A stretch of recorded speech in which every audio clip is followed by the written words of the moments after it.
रात के सन्नाटे में तारीख की सरगोशियां गूंजती हैं और उन सरगोशियों में एक नाम बार बार दोहराया जाता है, बनी इसराइल। एक ऐसी कौम जिसे अल्लाह ने इज्जत भी दी, मोजज़े भी और आजमाइशें भी। तो आइए दोस्तों, वक्त के पर्दे हटाते हैं और चलते हैं उस दौर में जहां एक अजीम कहानी जन्म लेती है। सदियों पहले मिस्र की धरती पर एक कौम थी जिसे हर कोई जानता तो था मगर कोई पूछता न था।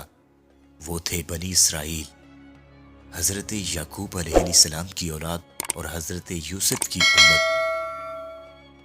वक्त गुजरता गया और एक दिन ऐसा आया कि मिस्र का बादशाह फिरौन उनका बदतरीन दुश्मन बन गया।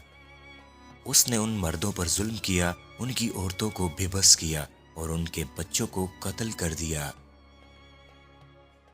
इसी तरह अंधेरे का राज्य था, मगर उसी अंधेरे से रोशनी उठने वाली थी। और उसी अंधेर दुनिया के राज्य में अल्लाह ने बनी इसराइल के लिए एक उम्मीद पैदा की, और वो उम्मीद थी हजरत मूसा अलैहिस्सलाम। मूसा बड़े हुए, नबूवत मिली और फिरौन की आंखों के सामने खड़े होकर ऐलान कर दिया कि मुझे बनी इसराइल को आजाद करने भेजा गया है। इस पर फिरौन तड़प उठा, खरूट से बोला, मैं सबसे बड़ा रब हूं। लेकिन उसकी बातों में ताकत कम, खौफ ज्यादा था। और फिर वो रात आ गई जिसमें बनी इसराइल के कदमों में सदियों की गुलामी टूटने वाली थी। हजरत मूसा ने सारी कौम को जमा किया और कहा, आज की रात हम यहाँ से निकलेंगे, अल्लाह हमारे साथ है। कुछ ही देर बाद चांदनी रात में हजारों लोगों का काफिला खामोशी से मिस्र से निकल पड़ा। और जब फजर का वक्त करीब आया, फिरौन को खबर हुई तो वो चिल्ला उठा। यूं घोड़ों की टापों ने जमीन हिला कर रख दी। फिरौन चीखा, किसी भी तरह उन्हें जिंदा वापस ले आओ। बनी इसराइल दौड़ते दौड़ते समुद्र के किनारे पहुंचे। पीछे फिरौन की फौज, आगे नीला समुद्र। कौम ने घबरा कर कहा, मूसा अब तो हम पकड़े गए, अब हम मारे जाएंगे। लेकिन मूसा मुस्कुरा कर बोले और अपना असा समुद्र पर मारा। समुद्र फट गया।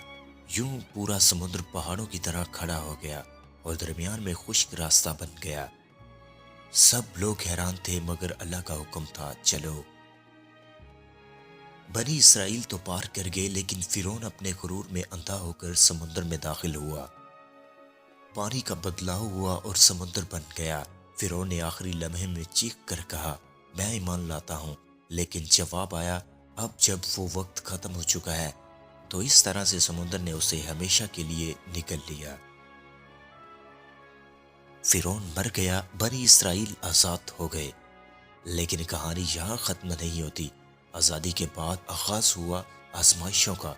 जैसे ही समुद्र पार किया, कुछ लोगों ने सोने के बछड़े की इबादत शुरू कर दी। अल्लाह ने उन्हें तंबीह की, लेकिन उनकी आजमाइश बढ़ती गई। कभी खाने पर शिकवा, कभी मूसा से मुतालबे, कभी अल्लाह के हुक्म से सुस्ती। ये वो कौम थी जिसने मोजज़ात देखे, फिर भी बार बार आजमाइश में पड़ती रही। एक दिन अल्लाह ने हुक्म दिया, उस मुकद्दस जमीन में दाखिल हो जाओ जो तुम्हारे लिए लिखी गई है। मगर बनी इसराइल पीछे हट गए, बोले, वहां ताकतवर लोग हैं, हम नहीं जा सकते। मूसा, आप और आपका रब जाकर लड़ें, हम यहाँ बैठे हैं। मूसा ने आसमान की तरफ देखा और आह भरी। अल्लाह ने फरमाया, फिर 40 साल तुम इसी बयाबान में भटकते रहोगे। यूं बनी इसराइल 40 साल तह नामी सहरा में भटकते रहे। बनी इसराइल का वाकया सिर्फ एक कहानी नहीं, ये एक सबक आमोज वाकया है। मोजज़ा देखकर ईमान मजबूत नहीं होता, बल्कि दिल की नीयत मजबूत होनी चाहिए। और जब तक इंसान अल्लाह पर भरोसा नहीं करता, आज़ादी भी जंजीर बन जाती है।